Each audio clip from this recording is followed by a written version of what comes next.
No pressure with an introduction like that, huh? Zero.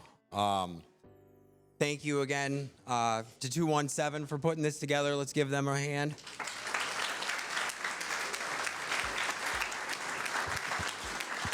Thank you again to our families for sharing your stories. I know that that's not easy to do. Thank you.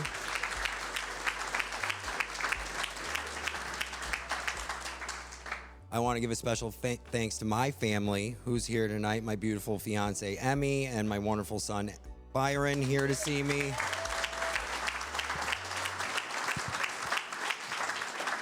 You know, keeping my recovery first allows my family to be in my life the way that they are today. But this story is about a time before my recovery was first. And something that was a catalyst to allow me to put my recovery first so I could have a life worth living with these two wonderful people in it. Quick backstory, like 2017, I was in D House.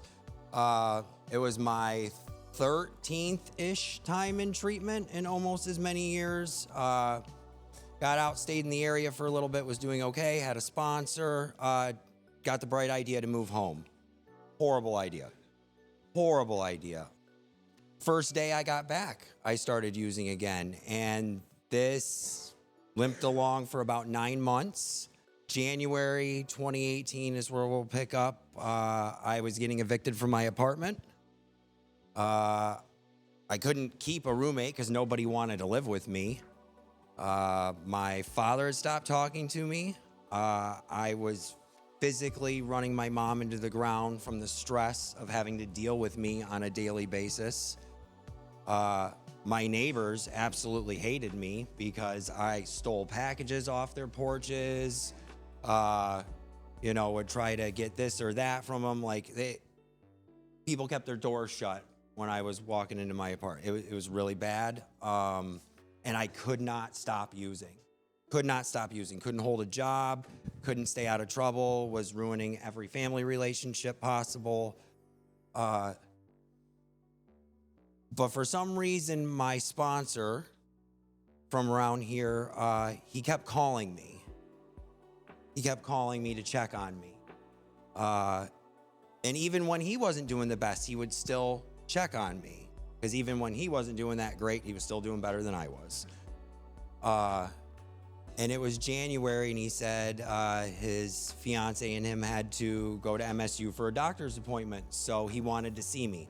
Definitely did not want to see him. But he kept calling. He told me what day he was going to be there. I tried ignoring the phone. He literally would not stop. And he's like, I can call your mom, and I can get your address. So I figured it was easier to just give it to him.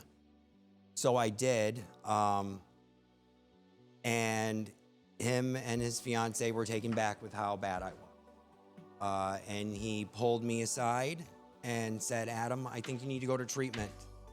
I'm worried that if you don't go to treatment, you're going to die. And for some reason, people had said that to me many, many times. I was like, yeah, whatever. I know better. You don't know. You don't know what's going on.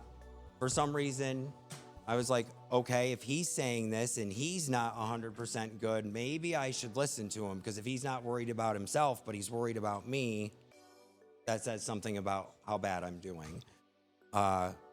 So he wanted me to call ATS again, and he wanted me to give Dukoski another try. He told me about some friends of mine that have been able to stay clean and were at that point working at ATS. And that kind of gave me some hope. So I decided I'd call, and I did. They told me I had to wait 2 weeks. Things were way different back then. If you call ATS now, I assure you, they're not going to put you on a 2-week wait to get to detox. But that's what they did, because I told them I wanted to go to residential too.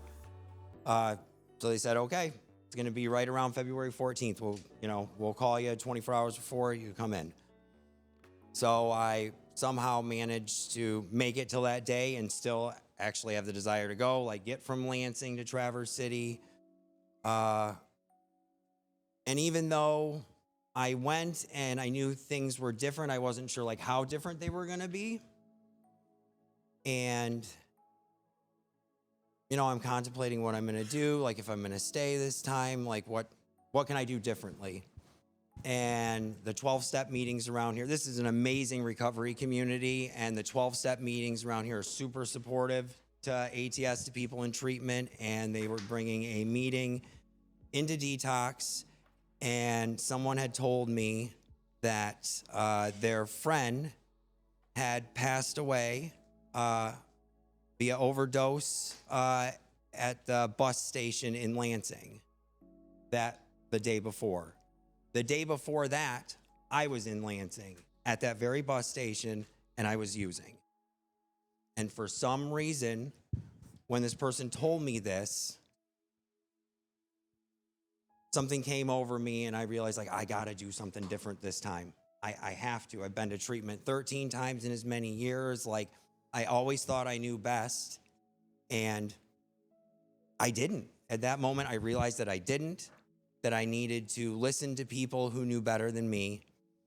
So I told the therapists and staff that if they let me go to residential, I'd do whatever they asked, and I did. I got a sponsor. I joined a 12-step program.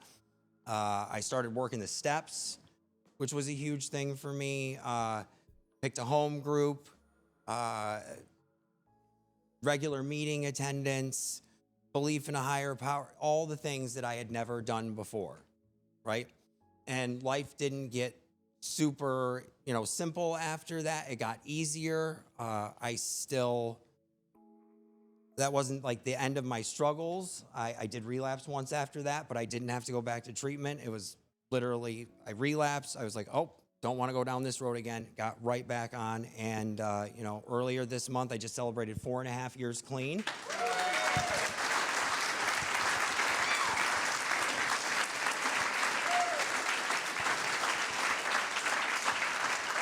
So to wrap this up, all I'm going to say is if someone who's gone to treatment 14 times in as many years and made all the mistakes I did was finally able to get it together and have a life better, a life worth living, better than they could ever imagine, then you can do the same too. Thank you.